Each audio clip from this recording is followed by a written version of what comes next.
Olá, sejam muito bem-vindos ao canal da leitura. Hoje nós vamos conversar sobre mais um grande clássico da literatura brasileira, que é o livro Vidas Secas, de Graciliano Ramos.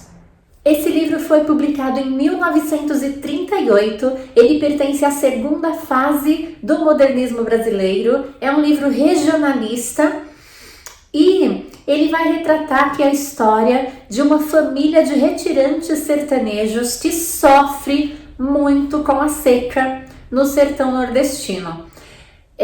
O livro começa já falando, no primeiro capítulo intitulado Mudança, que fala dessa caminhada árdua, triste, dessas pessoas em busca da sobrevivência. Ele é composto por 13 capítulos, e do segundo capítulo até o 12º você pode ler em qualquer ordem, que não é uma história linear. Cada capítulo geralmente vai falar de um personagem, vai narrar um episódio que não é continuação do episódio anterior e nem pré-requisito para o episódio seguinte. O importante é que o primeiro capítulo seja o primeiro a ser lido, que vai narrar justamente a mudança e essa caminhada rumo à sobrevivência dessa família.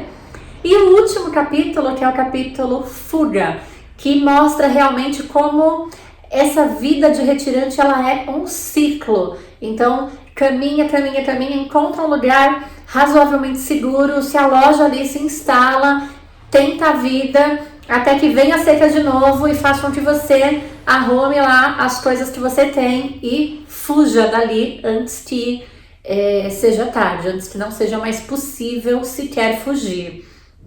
É uma narrativa muito triste, a gente vê assim que é uma narrativa dura, com pouquíssimos adjetivos e que isso está assim muito em consonância com a própria história, com esse enredo, com a história de vida, de tristeza dessa família. Essa família de retirantes, da qual fala o livro, é composta por Fabiano, Nha Vitória, sua esposa, e seus 2 filhos. Tem também Baleia, a cachorrinha, que foi responsável por me fazer chorar muito, é dona de uma das partes mais tristes da história, em que ela precisa ser sacrificada também já depois de muito doente, passando fome junto com a família. Fabiano, o chefe da família, é um homem rude do sertão nordestino e ele mesmo muitas vezes chega a se ver como um animal. Então assim, tem essa coisa de homem bronco mesmo.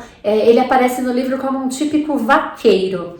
Ele não é alfabetizado, não sabe ler, tem muita dificuldade com as contas. Fabiano se sente muito humilhado, muito menosprezado, maltratado pelo seu patrão, que faz questão sempre de enfatizar que ele não tem nada, que ele depende dele. Então, uma relação assim de muita opressão que ele sofre na história o tempo todo. E ele se escora, infelizmente, na bebida. E aí sobra para a esposa o tempo todo ter que cuidar do marido alcoolizado, bêbado, porque ele não dá conta de falar. O próprio Fabiano, então, fala sobre as palavras, que ele não tem habilidade com as palavras, muitas vezes ele não sabe se expressar da melhor maneira, que ele admira as pessoas que têm o dom da palavra, que muitas vezes ele é seduzido pelas palavras, mas apesar de seduzi-lo, as palavras também o cansam muito, então ele se sente muito cansado com as palavras.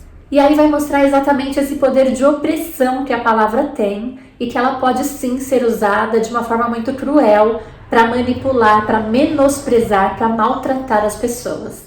Tem um episódio na história que Fabiano é inclusive preso por causa disso.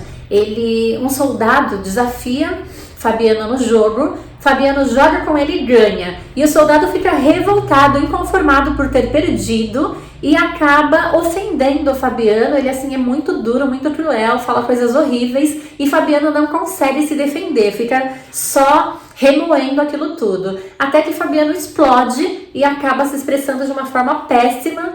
Ele ofende a mãe do soldado e é preso. E aí, depois na cadeia, já preso, ele fica pensando sobre a família. E é muito triste isso, mas ele tá lá na cadeia pensando na família, mas pensando na família como um peso na sua vida, porque ele acaba atribuindo que ele sofre essas humilhações, sofre com tudo isso, porque ele tem essa obrigação de ser o provedor da família, de cuidar do sustento da família. Sim, a Vitória, a esposa de Fabiano, é assim uma mulher trabalhadora, muito esperta, que muitas vezes ajuda o marido nas contas, mostra para ele que ele está sendo enganado.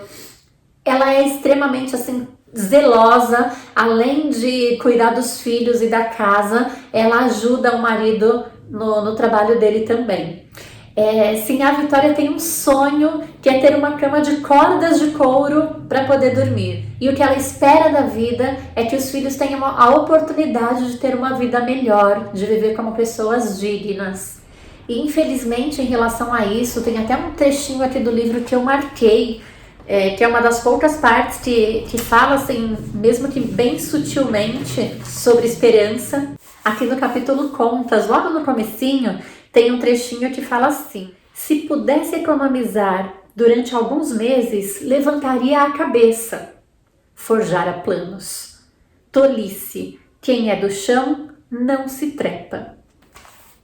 Então, assim, é um trechinho, né, bem curto até, mas que traz um pouquinho dessa esperança. Será que se ele conseguisse economizar um pouquinho de dinheiro, ele poderia erguer a cabeça, ter uma vida melhor, ter uma vida digna? Então, ao mesmo tempo que o narrador vem, né, com essa possibilidade, se pudesse, assim, esse sonho, se pudesse guardar um pouquinho, teria uma vida melhor, essa pontinha de esperança, ele mesmo em seguida diz: forjara planos. São planos forjados, planos impossíveis. E aí a própria narrativa continua: tolice, quem é do chão não se trepa. E é muito triste isso, porque a gente não vê em nenhum momento da narrativa nenhuma possibilidade de uma oportunidade nova, de um novo sentido para a vida dessas pessoas, nem mesmo dessas crianças. A gente vê que são crianças que têm esse único modelo de vida e que provavelmente vão reproduzir isso porque é a única chance de sobreviver. A gente não vê uma perspectiva de mudança. Então a gente vê muito essa estagnação mesmo. As palavras são muito duras, elas chocam. A ideia aqui é mostrar justamente essa falta de perspectiva, essa dureza por que passam essas vidas secas.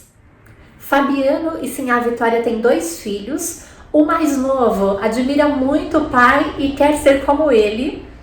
E o mais velho admira as palavras e ele sonha com isso. Então ele fica horas pensando sobre o significado de uma palavra e os pais não têm nenhuma paciência quando ele pergunta alguma coisa a respeito disso. Fabiano tem um patrão desonesto que é um explorador que maltrata Fabiano e que ainda lhe rouba o pouco que ele tem. É um patrão que explora seus empregados.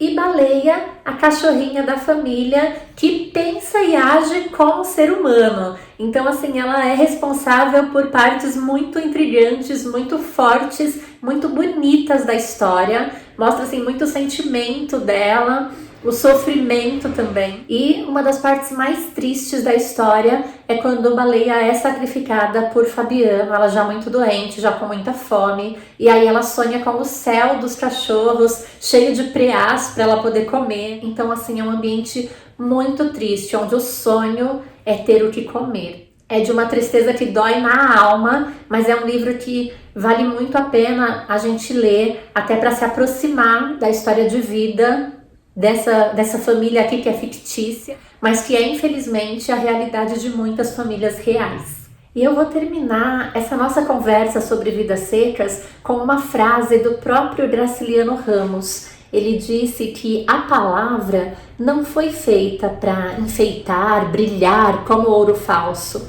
A palavra foi feita para dizer. E é isso que ele faz aqui em Vidas Secas. Ele diz, e diz muito.